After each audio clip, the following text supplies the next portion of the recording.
My apologies for the way I look, by the way. If it looks like I'm either tired or have been crying, well, it's probably because I am or I have been. But if this video is coming out in time, that means it's August 30th, and that also means that it's the release date for Adventure Time Fiona and Cake. I haven't been looking at any of the trailers, any of the announcement stuff.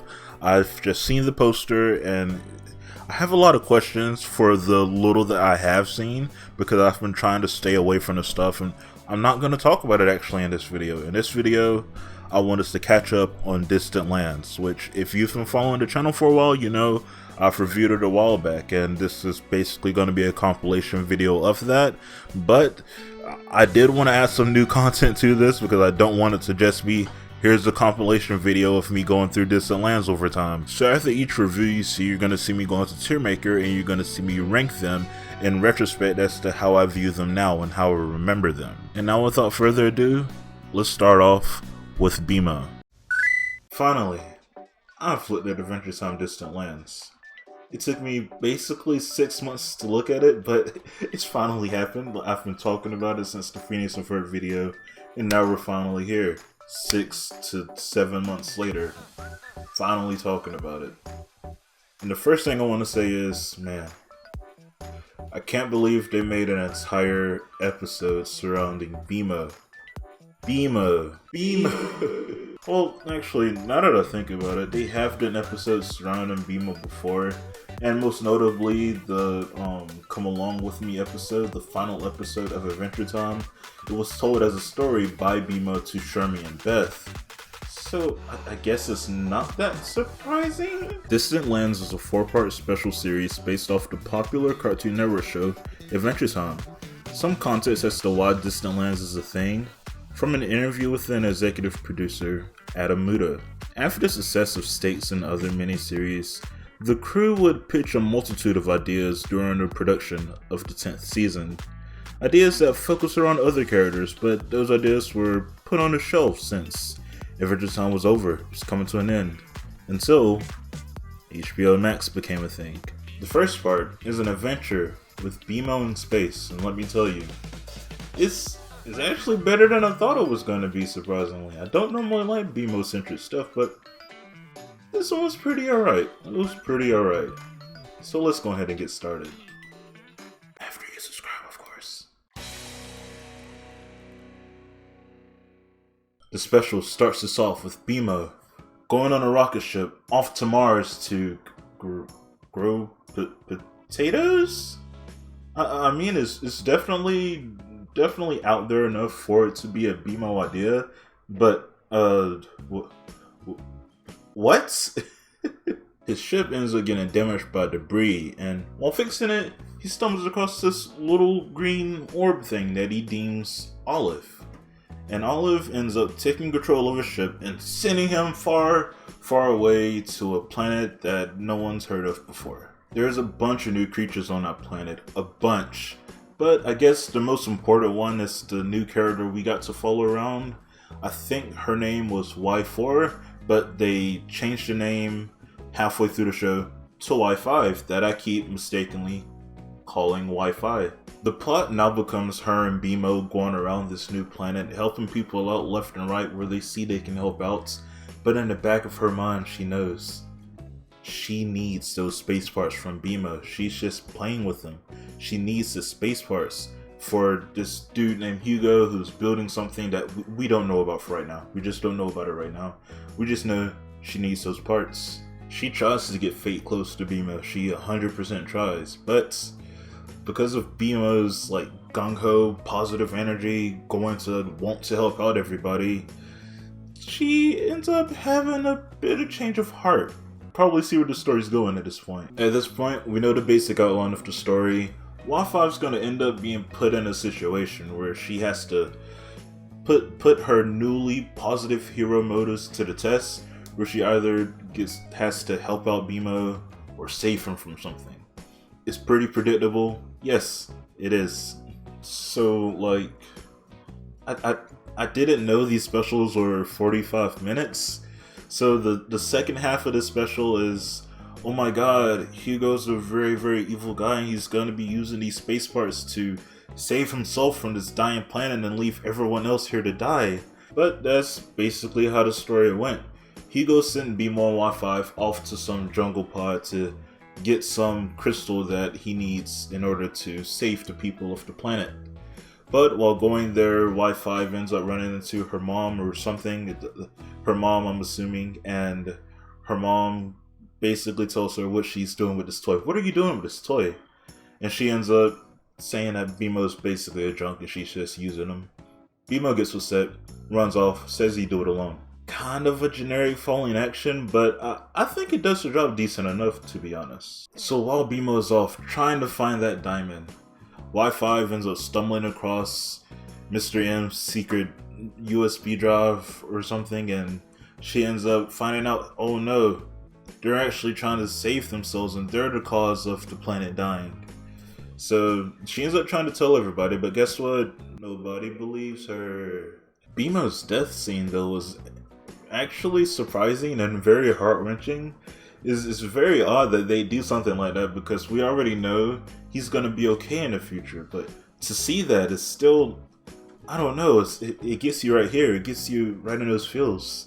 The rest is pretty predictable. Y5 saves Bimo's life, they go back into town, they save the day, they send Mr. M and Higo out into space for them to die, probably, potentially forever. And yeah, that's basically how this special ends. Overall, I thought this first special was fine. There was nothing glaringly wrong with it, it's just a random story of Bimo on a planet far, far away. Obviously it's nice to get character development, and I was scared at the sight of Bimo carrying an entire special on his own. But happily they gave him someone to bounce off with, and it just wasn't crazy weird Bimo doing crazy weird Bimo stuff. It was Bimo wanting to be seen as a hero, which is something we don't normally see. If you're a fan of Adventure Time and just want more stories in the universe, yes, I'd recommend you watch this, but if you don't know what Adventure Time is at all and you want to jump into distant lands, don't. While you are able to follow this story, you won't get any of the references, and even the ending, it will be completely foreign to you. Now when it comes to Bimo, I remember it being such a bizarre thing that this is the episode that came out. Because originally, I didn't know it was going to be like an anthology about all the different characters. I thought it was just going to be about Bimo, which drove me insane. Like, why is Bimo getting this treatment? But thinking back on it, it's not bad, it just kind of feels like every other Bimo episode just extended. And every Bimo episode is fine. And that's why I just think this episode's fine. So I'm probably going to put it in C. I think C is perfectly fine for Bimo. Distant Lands episode 2. It's really, really good. A whole 45 minutes of watching PB and Marceline test their relationship? Am I watching Stakes again or what? Of all seriousness, I really like this one. It's so good. Unlike the first one where it surprisingly took place in the past, before the series began, this takes place after Adventure Time is already finished. And oh my god, seeing Finn and one of Jake's daughters, I forgot her name, one of Jake's daughters at the end, it was so good. And Finn with the Jake tattoo with the beard, it's, oh god. It's everything to me, dog. That was everything to me. This second part focuses on Princess Bubblegum and Marceline tackling things of their past, trying to test out their relationship. Does it hold up now, or will it fall to the same things that their past relationship did? So with that being said, let's go ahead and get started. After you subscribe, of course. Man, buddy, pal, woman, don't want to discriminate. So the story starts us off in a kingdom we've never seen before. It's a glass kingdom, or the glass kingdom, where we are forced into the perspective of this glass boy called Glass Boy. I don't know about you guys, but I did find Glass Boy pretty annoying, and I was happy he didn't take up much of the focus in the special. Although I do think he was the best perspective to use as to get a great representation of how the people act in the Glass Kingdom, how they treat people with cracks in them. They they shit on them. They hate on them. They insult them so much. They don't let them do anything. Jesus Christ, they hate people with cracks in them. Apparently Marceline was there long ago. She defeated a monster there, so they kind of hold Marceline in this higher saint level of like legends and stuff like that. They even use her song to try to sing it at the door to keep the monster at bay, because he's just locked away. He wasn't really defeated. Long story short, Glassboy got tired of everybody picking on him for his crack, so he decided to go to one place where he knows where lava is, the locked up door where the monster is being kept, to try and use the lava to mend the glass back together. But you guessed it, yep, you guessed it, the monster awoke, and now he's set free, and it's all Glassboy's fault. He has to find Marceline now, so she can save them, yet again. Marceline doesn't want to go back there because there was a lot of memories that she doesn't want to relive around that specific area.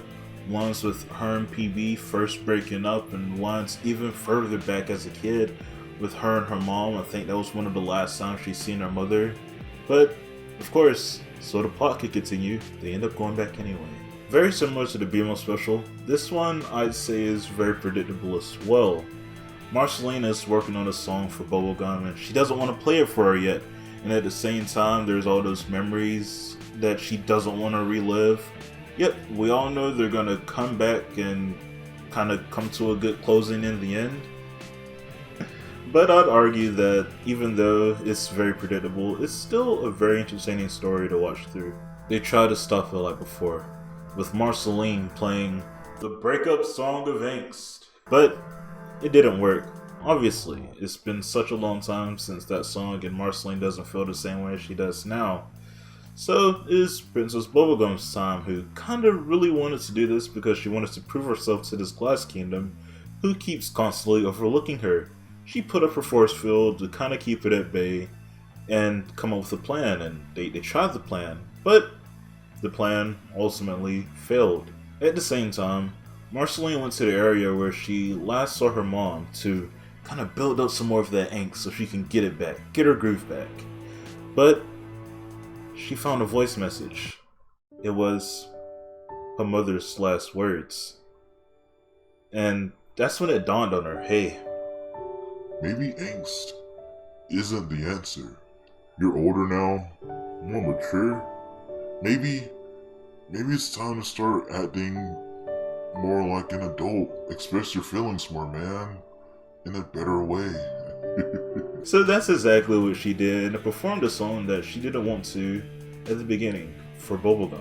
The power of the song made the monster remember its past and what it went through, and it broke out of its scary, monstery exterior to become this weird kitten butterfly thing. I think it's supposed to be cute, but Jesus fucking Christ, it is so freaky. It is so fucking scary. And that's basically the end of the special. Overall, I like this one much more than the first special. I guess because mainly BMO-centric stuff will have more humor in it than Marceline-centric stuff. Seeing how Bubblegum and Marceline lived their lives after everything that went down in Adventure Time is nice to see. The only flaw I could possibly give it is Glassboy and and the Glass Trio as well, the Trio Advisor Elder Group thing, whatever. They were all completely annoying just to kinda be annoying. When it comes to if I would recommend this to you or not, I think this is a better one-off story that anyone can jump into, unlike the BMO one. Seeing Finn at the end with the beard and the Jake tat was so cool and so amazing, and Jake's daughter there as well. Oh my god, it just put this up a notch that I probably wouldn't have put this on just from this small scene alone. Just from seeing Finn, it just brings back all of those memories of Adventure Time. Jesus Christ. For Obsidian, I think it was definitely an improvement from BMO, but I think it kind of gave me some of the same, for lack of a better word to come to mind, ick that BMO gave me. I loved the dynamic between Marceline and Bubblegum for what I remember in this episode. I loved everything about that. The only thing I didn't like about that was I don't know, meeting these new weird people. I think that's the one thing that kind of iffed me out about the BMO thing, is why are we following these new people we have no connection towards? And that's the same thing, kind of similarly, that drove me weird about this one, is why are we following these people we have no connection towards?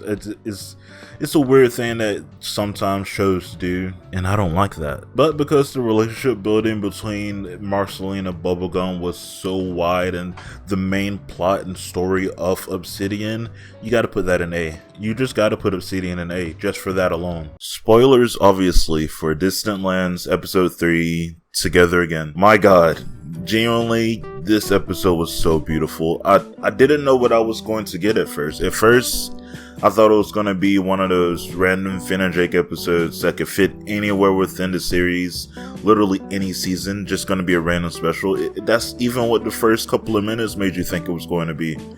But it's more than that, and honestly, I'm fucking here for it. I'm genuinely here for it. This episode focuses on Finn in the underworld, or eternity as they call it, after his death, trying to reunite with his buddy Jake. If you guys are here for it just like I am, go ahead and subscribe, because this is so fun. This is such a great episode, honestly.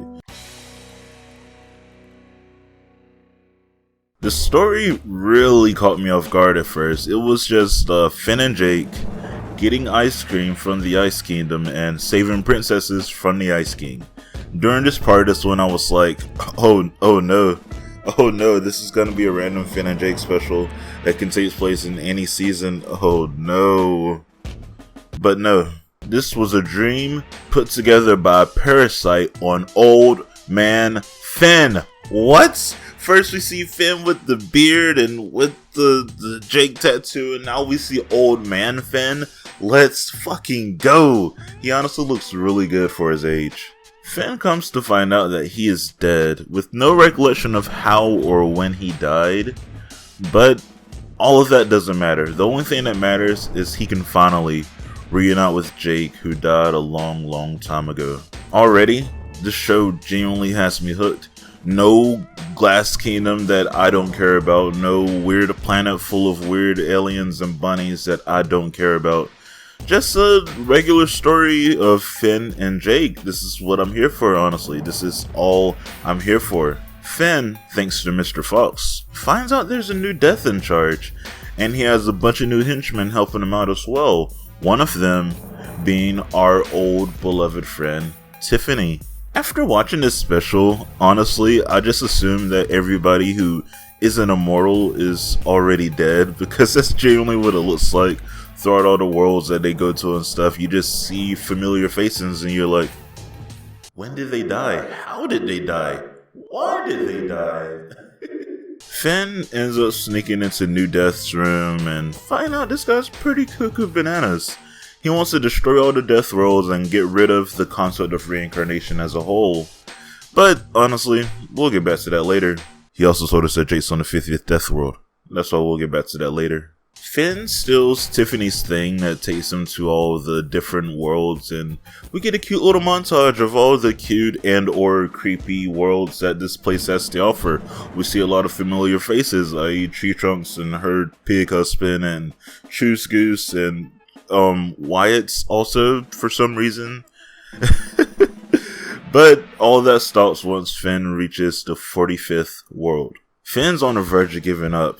He's been to all the worlds that the flute thing could take him to, and honestly, he's out of ideas. But that's when, on the 45th floor, him and Jake's mom and pops show up.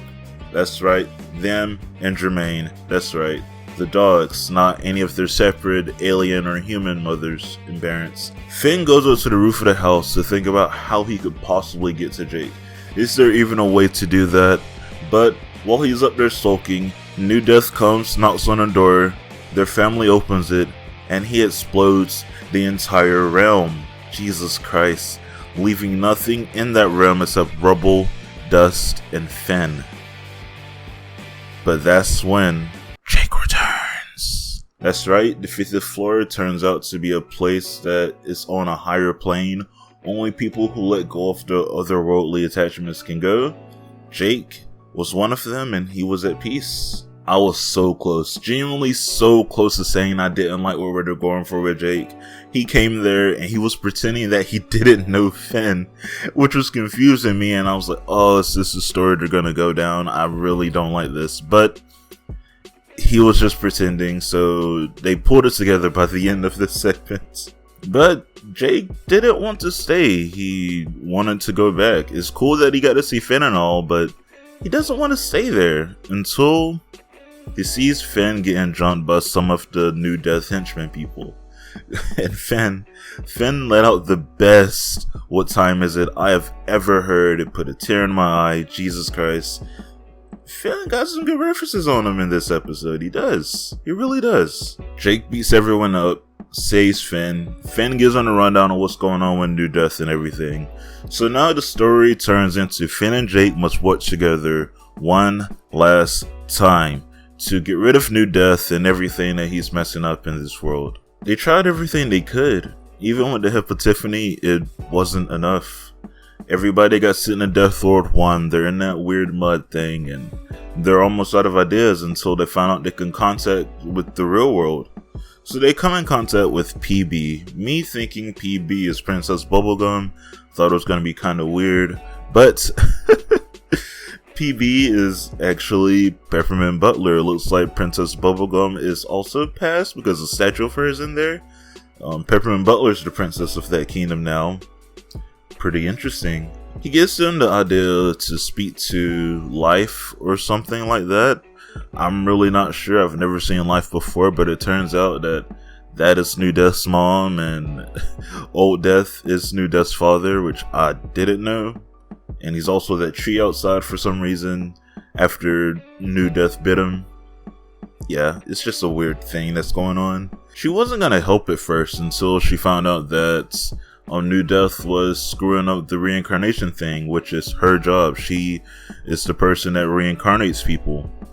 So she gives Finn and Jake this stick kiss of life on a stick thing, but they really don't know how to use it. They try, but they genuinely don't know how to use it. They just keep whacking New Death with the stick.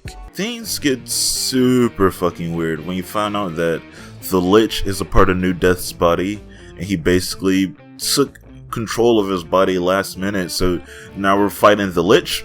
What's going on? I don't understand. Why is the Lich here? Genuinely why? He doesn't add any more drama to the story. He doesn't add any more stakes to the story. It's just a familiar face for familiar face's sake.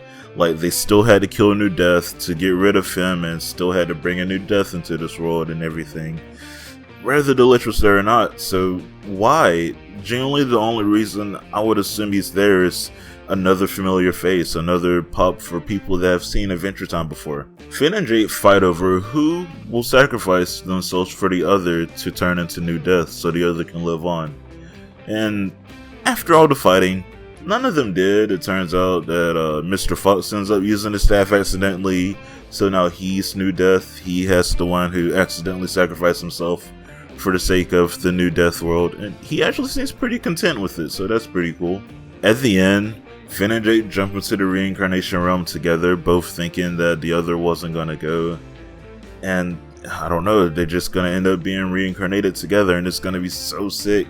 It's gonna be so sick. Like, genuinely, the next special has to be about Shermie and Beth, because that's the only thing I want now is their reincarnated lives. Jesus Christ. But no, the next episode is going to be about Peppermint Butler. Overall, these Adventure Time specials are getting better and better each episode. I didn't care about BMO or the planet in the first episode. I didn't care for the Glass Kingdom, but did enjoy and care for Bubblegum and Marceline in the second episode. And in this episode, I basically cared for the entire episode. Finn, Jake, Tiffany, Death. I didn't even mention Finn and Jake's family took Tiffany in to raise him at the end. It was so cute. Animation was on point, pretty loose as always. The story was really good. We got to see Old Man Finn, which is definitely something. I'm so happy I didn't see the trailer or anything beforehand, so it really caught me off guard with the story that it was telling. If you want to know if you should watch this or not, yes. Especially if you're an Adventure Time fan. I don't think this holds up if you go into it blind. It grapples on you already knowing Finn and Jake's relationship. Is there anything else I want in the last special? Just answer a bit of the lingering questions. Like, I know I genuinely just want a Shermie and Beth special in that world, because that world seems so interesting to me, but I know the next one's gonna be about Peppermint Butler. God, I know. I have nothing bad to say about Together Again. It was the most beautiful, the most charming. It was the best episode of the bunch. Originally, when I reviewed it, I was upset that it came third and not last, but I understand now that it was due to some production stuff because, the pandemic was going on at the time and, some things couldn't be rushed and, this one was already finished. So this one came out as episode 3 instead of the last episode. And this is just everything I loved. We saw Old Man Finn, we saw him pass away, go to the great beyond, meet Jake there, because Jake's been passed away for a long time at this point, and it was just great. I loved everything about this. Genuinely loved everything about this. You can't put it anywhere else except for S. Together Again is so beautiful. This episode. So I came into this episode saying Together Again should have been the last episode. That should have been a fourth and final one, but they decided to do that one for episode 3 for some reason. But after watching this episode, I still think Together Again should have been the final one, honestly speaking. But that doesn't take anything away from this episode. I think it's still fine. I like it better than a BMO episode anyways. So this fourth episode, it focuses around Peppermint Butler. He's going back to wizard school because he got doused with that goo juice stuff that I completely forgot about. But he got doused with that and he has to start back over. Like, he's not the same Peppermint Butler anymore. When it comes to if I enjoyed this episode or not, I think I did. There's nothing wrong with this episode. I decided to come into this episode blind. Normally I've watched a trailer or two. I think for the third one I came into it blind as well. And I thought that was a nice experience. So I did it for this one as well. But I was starting this off with a lot of questions because I forgot about the ending to the Adventure Time series. I was like, is this Peppermint Butler's kid? Is this like in the past? Is this take place in the past? But no, I completely forgot he was doused with that goo juice. His mission was simple: go on to the wizard school and do similar things that the original Peppermint Butler did to get himself permanently banned from that school and to eventually become the Dark Lord that the original Peppermint Butler was. The plot was there. There was a nice structure to it. You could see the end goal, but the way the plot ended up developing, it made it questionable to say the least. Abracadaniel's niece, Kadebra, I think her name was, will play a huge role in this episode in becoming that one overly positive friend, that one friend that this new Peppermint Butler needed, because everybody picked on him, even the old Peppermint Butler's soul picked on him. If there's one thing I've come to realize after watching this series, is that they really love pairing two characters together. They really love this duo thing, this unlikely duo, outside of Finn and Jake, of course. We got Bimo and the Rabbit from the first one. We got Marceline and the Glass Boy thing, who I think his actual name was Glass Boy, in the second one. We got Finn and Jake in the third one for obvious reasons. And now we have Peppermint Butler and Kadebra. I don't have a problem with these duo characters, but it just feels like the second character is always this filler character that's just put in here for people who didn't necessarily watch the series of old to come into it blind and have a way of understanding what's going on. That's just a position that they can fill, But I don't know, I feel like they ruined the series for me. I feel like, I don't know, I just don't care for these characters. I don't care for any of the struggles they're going through. That's it. They just ruined that bit of the show for me. Kadebra's character actively goes against the plot. Her inclusion is so weird. The plot is structured so that this new Peppermint Butler can do all these things to eventually become Peppermint Butler.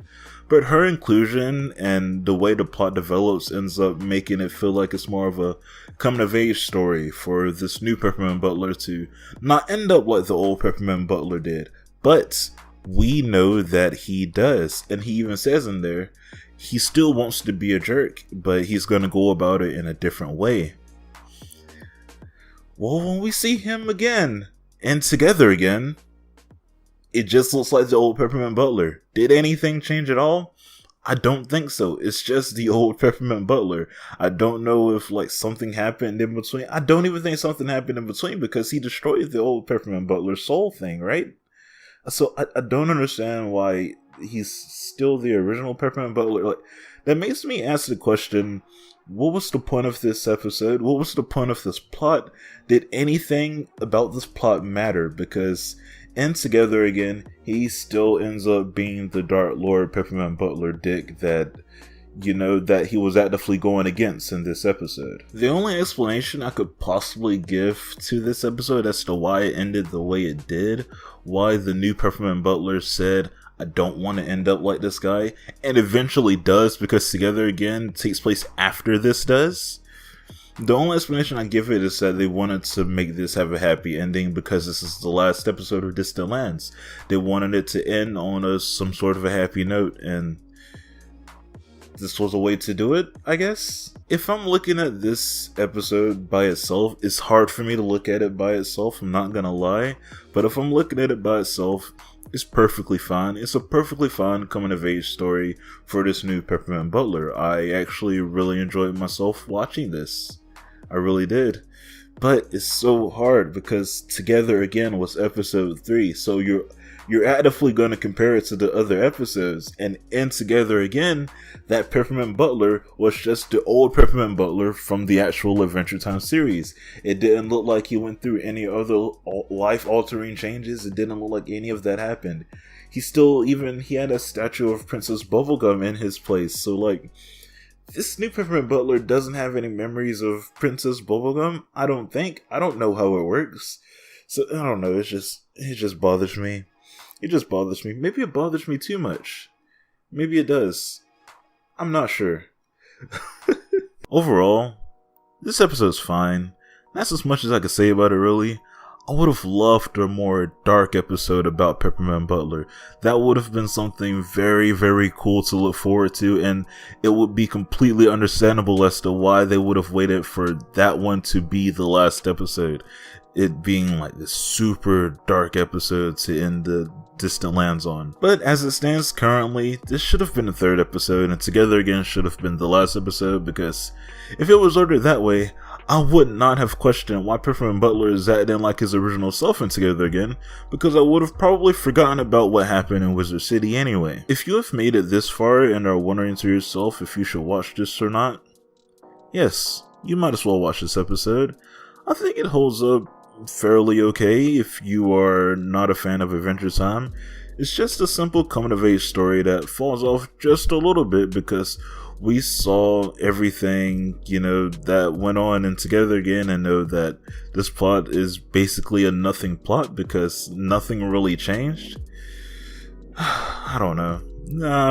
Wizard City is very weird to me. It's not bad. It's probably more interesting than BMO. I've always wanted an episode where we follow Peppermint Butler and see all the weird and evil stuff that he's done, or some stuff about his past, and this episode is kind of that. It's kind of some stuff about his past, but this is a reset PB, so he has no recollection of all this previous stuff that he's done, but the ghost of the former PB is still following him and trying to get him to recreate the stuff that made him who he is, and this PB didn't want to do that, so that's the stuff that was going on. And yeah, I don't know what to think of it. I think eventually you see in the future that he is just PB again, but I don't know. I don't know what to think of it. I actually really liked it though, because we know that there are wizards in Adventure Time. We've seen some of the wizard competitions and stuff, but we don't know many of them, and there was a lot of cameos, yada yada yada.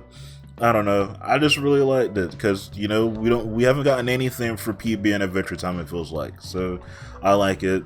I'm torn between A and B honestly speaking. I'm gonna put it in B because I do enjoy Obsidian slightly more. But yeah, this is the official ranking for Adventure Time Distant Lands. And if you have any other ranking for Distant Lands, you're just factually wrong, and you need to get your eyes checked, and you need to go back and look at the series again, because this is the official ranking that nobody has any different opinions of. Completely serious right now. But with that being said, I do hope you guys enjoyed this video, enjoyed going down this memory lane of Distant Lands, and I hope you're excited for Adventure Time, Fiona, and Cake, because I surprisingly am. I haven't seen anything for it other than a couple of images, and I'm excited for it. Like, are we gonna do some dimension hopping? What's going on in here? Why is Simon in here? Is this a more modern take on Adventure Time? I have no idea what's going on, and that makes me excited for it, honestly speaking. So yeah, leave your thoughts and opinions down below on both Distant Lands and Fiona and Cake, and I'll get back to you as soon as I can. Yeah, that's basically it. Goodbye.